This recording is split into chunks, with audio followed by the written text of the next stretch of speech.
She's a witch because she's doing things only a witch would do. Did you know that during the chilling Salem witch trials in the late 17th century, the begging the question fallacy took center stage, with dire consequences? In those dark days, the small town of Salem, Massachusetts, was gripped by a hysteria like no other. When someone found themselves accused of witchcraft, a dreadful argument echoed through the trials: she's a witch because she's doing things only a witch would do. This line of reasoning blindly assumed the verdict that the accused was indeed a witch, without presenting a shred of solid evidence. The Salem witch trials were a period of extreme fear and paranoia, where mere accusations led to imprisonment, torture, and tragic executions. Accused individuals faced agonizing trials by water, a practice where the accused was bound and thrown into a body of water. If they sank, they were considered innocent but drowned, and if they floated, they were deemed guilty. Innocent lives were shattered, and families torn apart by baseless accusations. Some people even lost their lives and many more suffered, all due to the fallacious reasoning that begged the question. Let's explore this fascinating fallacy together and gain a deeper understanding of the profound impact it has on our lives. Hey rational rebels! Welcome to the arena of reason, where we train our minds to spot cognitive pitfalls. I'm Chris from Critical Conditioning, and we're all about cognitive precision and mental liberation. Today, we're unraveling begging the question, a timeless logical fallacy. It's all about making an argument that assumes its conclusion is true, without providing proper evidence. Don't forget to like, subscribe, and hit the bell for our mind-strengthening content. If you value our podcast, support us through PayPal using the link below. Share this episode on begging the question with someone who'd find it enlightening. Let's explore together. Let's begin on this journey of reason. The begging the question fallacy occurs when an argument assumes the very thing it's trying to prove. In other words, the conclusion is already present in the premise, making the argument circular and invalid. This fallacy can be subtle and difficult to detect, but it's essential to recognize it in order to engage in logical and rational discussions. Now that you understand what the begging the question fallacy is, let's explore two concrete studies that shed more light on this phenomenon.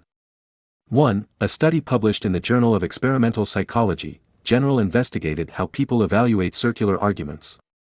The researchers found that individuals often fail to detect circular reasoning when the argument is complex or when they have a prior belief in the conclusion. This study highlights the importance of being vigilant when evaluating arguments, especially when they align with our pre-existing beliefs. 2. Another study, published in the journal Thinking Reasoning, examined how people's cognitive abilities and thinking dispositions influence their ability to detect circular reasoning. The study found that individuals with higher cognitive abilities and more analytic thinking styles were more likely to identify circular arguments. This suggests that honing your critical thinking skills can help you recognize and avoid the begging the question fallacy. Now that we've covered some research on the topic, let's look at 7 real-world examples of the begging the question fallacy that you might be familiar with. 1. Of course God exists, it says so right here in the Bible. This argument assumes that the Bible is a reliable source of information without providing any evidence to support that claim. 2. She must be lying because she's not telling the truth. This statement assumes that the person is lying without providing any evidence to support that claim. 3. Marijuana should be illegal because it's against the law.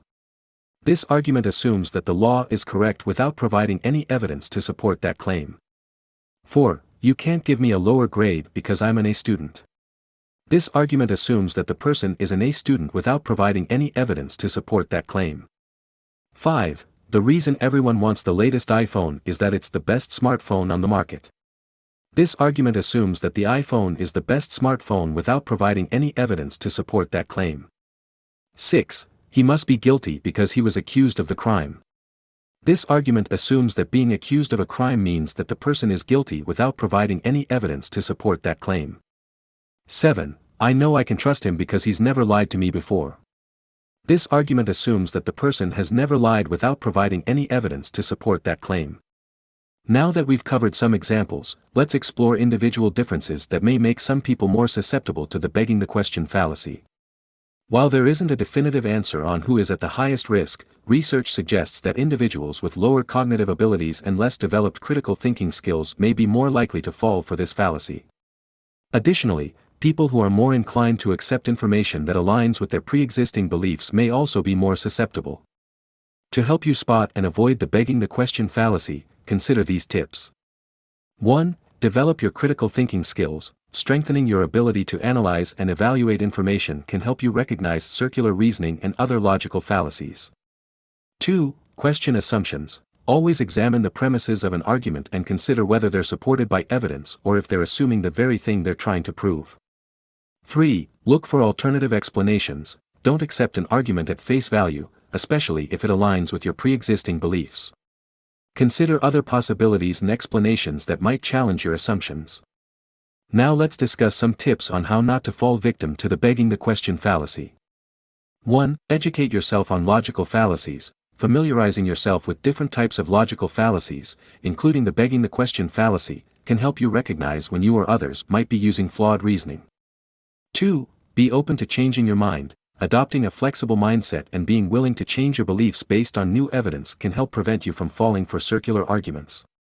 3. Engage in constructive debate. Encourage open and honest discussions with others, and be willing to challenge their arguments as well as your own. This can help you refine your thinking and avoid falling for fallacious reasoning. In conclusion, the begging the question fallacy is a common but often overlooked form of circular reasoning that can lead to flawed conclusions. By understanding what this fallacy is, recognizing its presence in real-world examples, and being aware of individual differences that can increase susceptibility to it, you can become better equipped to spot and avoid it in your everyday life. By developing your critical thinking skills and maintaining an open mind, you can ensure that your arguments and beliefs are grounded in logic and evidence, rather than fallacious reasoning. So, rational rebels, what do you think about this timeless logical fallacy? Do you know a story or have an experience of yourself or someone you know who fell for this fallacy? Let me know and share your thoughts in the comments below. Also, please like and subscribe if you found this video helpful or want to help the channel grow. Hit the bell to not miss anything and share the video to spread awareness or send it to someone who could benefit from this episode. Please consider making a donation via the PayPal link in the description. Your support means the world to me and helps create more critical thinkers in this world. Keep your mind sharp, subscribe to become a rational rebel, until the next time we meet in the arena of reason. This is Chris from Critical Conditioning, signing off.